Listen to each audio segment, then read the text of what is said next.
लोकसभा चुनाव के पहले कांग्रेस एक साथ कई मोर्चों पर उलझ गई है। एक तरफ गठबंधन की मुश्किलें तो दूसरी तरफ पार्टी छोड़कर जा रहे नेताओं का दर्द। लेकिन कांग्रेस को उससे भी बड़ी चोट आर्थिक मोर्चे पर लगी है।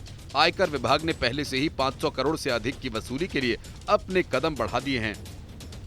लेकिन इतने से कांग्रेस की मुश्किलें खत्म नहीं होती दिख रही। अब आयकर विभाग ने कांग्रेस को 1700 करोड़ का नोटिस थमा दिया। आयकर विभाग की नई मांग साल 2017-18 से लेकर 2020-21 के लिए है। इसमें जुर्माना, ब्याज दोनों ही शामिल है और ये राशि और बढ़ने के आसार हैं। आयकर विभाग ने साल 2021-22 से लेकर 2024-25 की आय का पुनर्मूल्यांकन का इंतजार कर रही है। इसकी कट ऑफ डेट रविवार तक पूरी हो जाएगी। कांग्रेस के वकील और राज्यसभा सांसद विवेक तनखा ने कहा कि पार्टी कानूनी चुनौती को आगे बढ़ाएगी। उन्होंने आयकर विभाग की इस कार्रवाई को अलोकतांत्रिक और अनुचित करार दिया। विवेक तनखा ने आरोप लगाया कि पार्टी को लगभग 1700 करोड़ रुपए का नोटिस बिना प्रमुख दस्तावेजों के भेजा गया। उन्होंने कहा कि देश के मुख्य विपक्षी दल का आर्थिक रूप से गला घोटा जा रहा है और वह भी लोकसभा चुनाव के दौरान।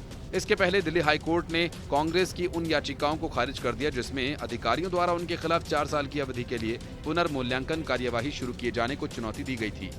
न्यायमूर्ति यशवंत वर्मा और न्यायमूर्ति पुरुषेंद्र कुमार कौरव की खंडपीठ ने कहा कि अन्य वर्ष के लिए पुनर्मूल्यांकन शुरू करने में हस्तक्षेप से इनकार करने के पहले के फैसले के अनुसार याचिकाएं खारिज की जाती हैं। मौजूदा मामला साल 2017 से 2021 तक के मूल्यांकन से संबंधित है। पिछले सप्ताह खारिज की गई अन्य याचिका में कांग्रेस पार्टी ने 2014-15 से 2016-17 मूल्यांकन वर्ष से संबंधित पुनर्मूल्यांकन कार्यवाही शुरू किए जाने को चुनौती दी थी।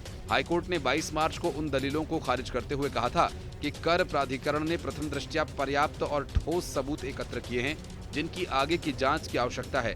याचिका में कांग्रेस ने दलील दी थी कि आयकर अधिनियम की धारा 153 सी यानी किसी अन्य व्यक्ति की आय का आकलन के तहत कार्यवाही उन पड़तालों पर आधारित थी जो अप्रैल 2019 में 4 व्यक्तियों पर की गई थी और ये एक निश्चित समय सीमा के अंतर्गत है। कांग्रेस द्वारा दायर की गई याचिका में आयकर विभाग द्वारा वसूली प्रक्रिया को चुनौती दी गई थी। इससे पहले भी हाईकोर्ट ने कांग्रेस की एक याचिका खारिज की थी जिसमें पार्टी ने लगातार 3 वर्षों के लिए आयकर विभाग की कर पुनर्मूल्यांकन प्रोसीडिंग के खिलाफ याचिका दायर की थी। कोर्ट ने सुनवाई के बाद देश की सबसे पुरानी पार्टी द्वारा दायर याचिका को खारिज कर दिया जिसमें साल 2017-18, 2018-19, 2019-20 और 2020-21 के लिए आयकर विभाग के द्वारा 523 करोड़ रुपए की मांग को चुनौती दी गई थी। न्यायमूर्ति यशवंत वर्मा और न्यायमूर्ति पुरुषेंद्र कुमार कौरव की खंडपीठ ने इस मामले पर सुनवाई की।